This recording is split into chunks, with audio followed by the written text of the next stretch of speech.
Hello everyone, Daniel Chai here. Hope you enjoyed the little piece of music that I put together for this video.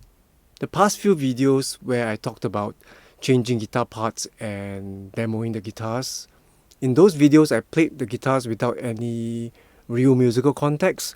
So this time around I just thought I'd write a little piece of music just to let you hear how the guitar sounds in context. Now, as you know, I enjoy swapping out parts and then trying different things on my guitars. Like in the past, I've swapped out the pickups in my Jazzmaster and trying out hum cancelling Jazzmaster pickups. And also I've changed out the original bridge of my Jazzmaster to a Mastery bridge.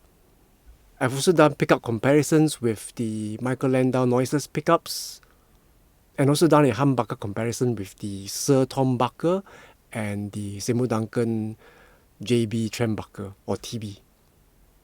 And in the recent video, I did a Fender Custom Shop neck comparison with two Fender Custom Shop necks on this body. And for those who have watched the video, you might realize that now there's another neck again on this body. So this is a Fender Japan Hybrid 2 neck. And I've enjoyed playing this neck for the past couple of weeks. Perhaps that is why I decided to do that little song at the beginning of this video to show you how the guitar in its current form sounds in a musical context. So this brings us to the topic of this video, which is why my main guitars are primarily Partscasters. Now I guess the first thing to do is to actually define what is a Partscaster. Now that's actually a very loose term to describe Fender style Telecasters or Stratocasters for the most part that have been put together from various parts. Broadly speaking, even my Jazzmaster here actually can be a Partscaster if I bought parts that fit together and form what is generally perceived as a Jazzmaster.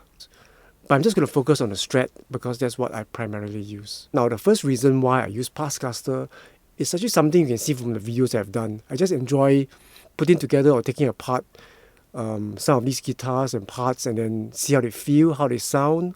So over the years, I realized that I actually enjoy playing the guitars that I put together myself. One thing to note about my Fender Strat Partscasters is that I generally use original Fender parts for various reasons. One is the fit. Obviously, if you get parts from something that was originally from a, say, Mexican Strat or Japanese Strat or American Strat, there's going to be differences in the fit.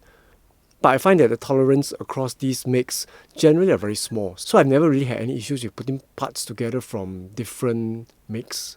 So for example, this Strat in its current form has a Jeff Beck body. It's a standard Jeff Beck body from I think 2001, 2002. It's been refinished by my good friends at Guitar Connection and it's actually a 3-piece body. You can't really see it now, but when they stripped the original paint, it was a 3-piece body. So nothing too spectacular, so I guess it's considered an American-made body.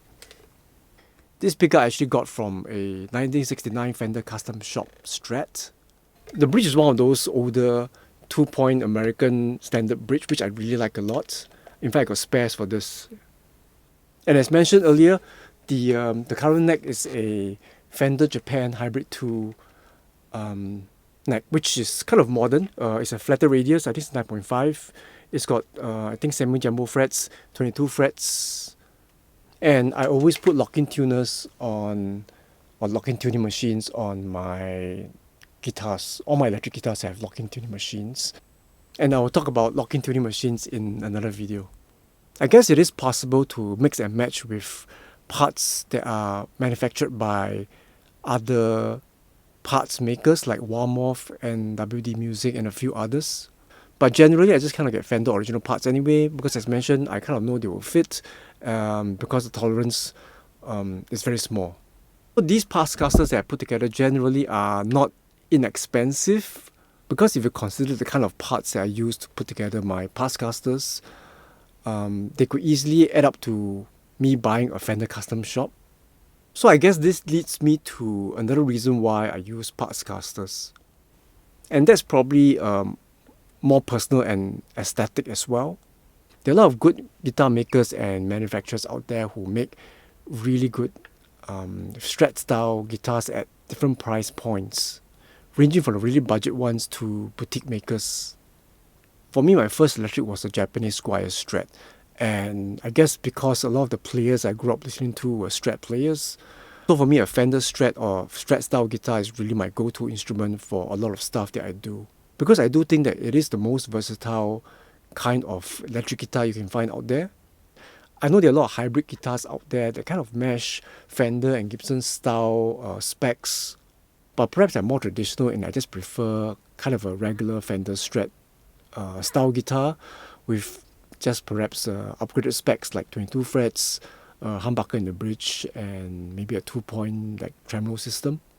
Another non-quantifiable reason is just that I really do like the Fender headstock. I think it's just the nicest design shape there is. And I guess one final reason why I like to use a Partscaster as my main guitar and I modify my instruments so much is I guess you kind of make it your own. And for me, I guess I always see myself as a bit of like a service provider. I'm a session player, so I provide a certain service to people. And because of that, I'm not an artist, I'm in the background a lot. And I guess we still want to find our own identity in some way. So I guess me using Partscasters and modifying my instruments is my way of putting my own stamp on my own instruments. I think fortunately for me, I don't have a lot of FOMO. So I guess for me, I don't feel like I need to get the latest gadget or the latest guitar that everyone is using or raving about. And I've always been comfortable in my own skin that way. But this video has been something I've been wanting to do for quite a while to kind of answer the question why I use Partscasters and why I modify my guitars so much, despite there being a lot of modern or new, really well-made guitars out there. They are pretty accessible. If you've made it this far in the video, thanks for watching, thanks again for subscribing, and thanks for your support.